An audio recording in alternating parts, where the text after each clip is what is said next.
For me, I've always been afraid of wasting my time.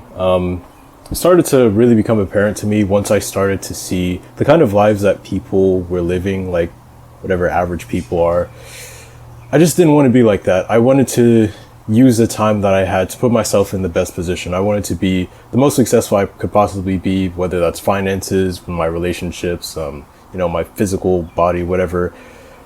I didn't want to waste my time. And it's been very hard because, so much stuff out there about like time management, what you should be doing with your time, how to be effective.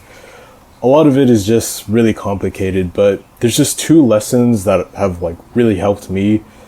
I'm not sure how actionable it is, but it's more so like a mindset to have. And by having it, it's helped me a lot. First is that you want to be intentional.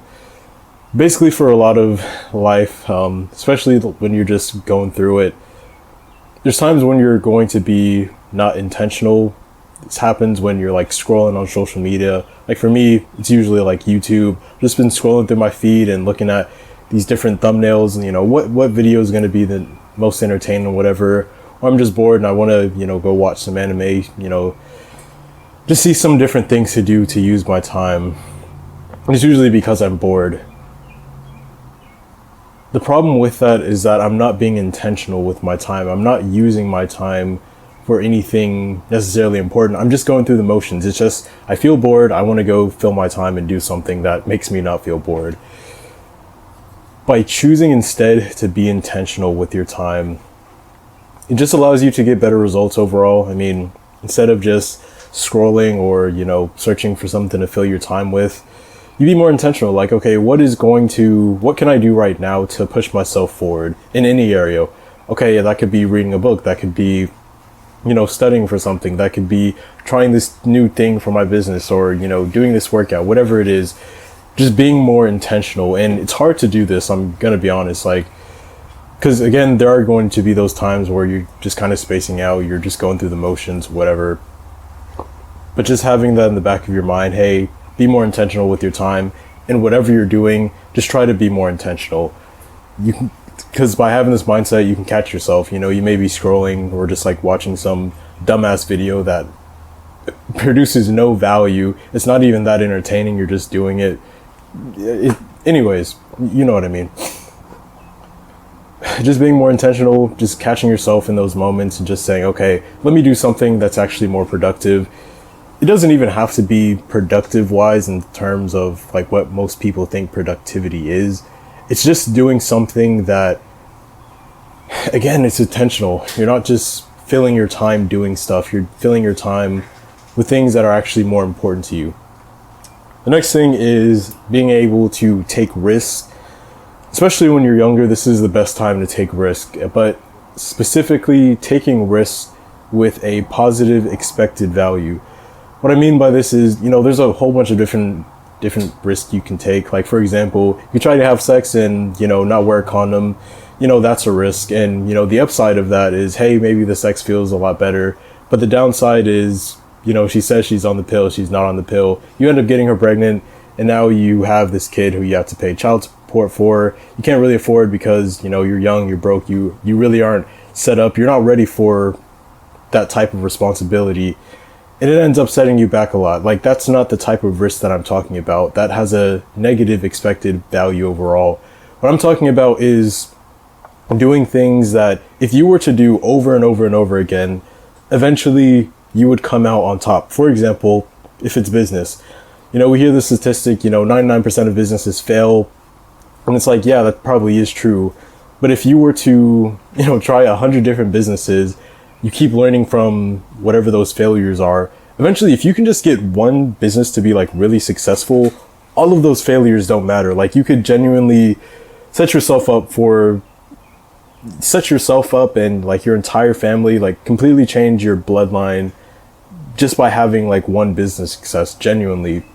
Or if it's, fitness or whatever, there's a lot of fitness out there, it gets really confusing for a lot of guys, and they want to stop because it's like, oh, I'm going to, waste all this time doing all of this stuff, but it's not even going to work. Yeah, but, the expected value is still positive in that if you were to just keep with this, keep doing, trying all these different things, eventually you're going to find something that works. Eventually you're going to find something that gives you that positive outcome. And from there, you just keep going, and, you know, sky's the limit into what you can do. Anyways, my point is, you want to keep doing these things with a positive expected value and keep taking these risks, because eventually, even if things aren't working for a while, eventually something is going to click. Eventually you're going to learn something, you can keep applying it, and you're pretty much setting yourself up for success in the long term. And again, well, I guess a way to understand whether it's a good risk worth taking is, if you were to do this over and over and over again, where would you be at the end of it? Like, if it's the lottery or like gambling or whatever, we all know this, if you were to keep gambling over and over and over again, eventually you will lose money. Like, the odds are stacked against you. If you were to do something else, whether it's like a, business example, yes, you could try over and over and over again, but eventually, as long as you're learning from your mistakes and you're getting better and better, eventually the odds are in your favor that you're going to have a success eventually. And from that success, the sky's the limit as to what you could do. Same thing with the fitness example.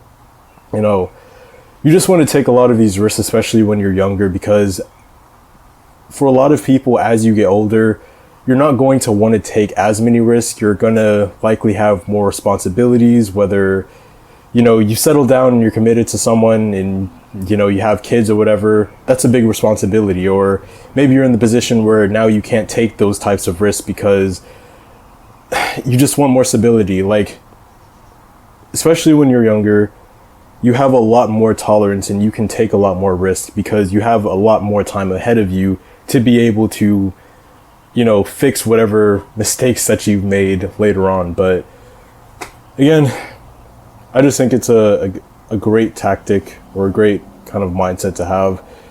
Take these risks and be intentional with your time. If you just have those two things locked in as a mindset and you just carry that, it's going to take you a long way.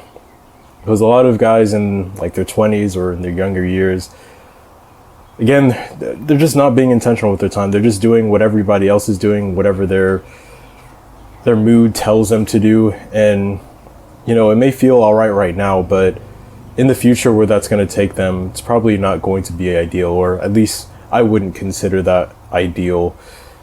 Even like the not taking risk, if your life isn't where you want it to be right now, and if you keep doing the same things over and over, you're probably going to be in the same position or worse. So again, take the risks that have a positive expected value, and I'm sure that'll help you a lot.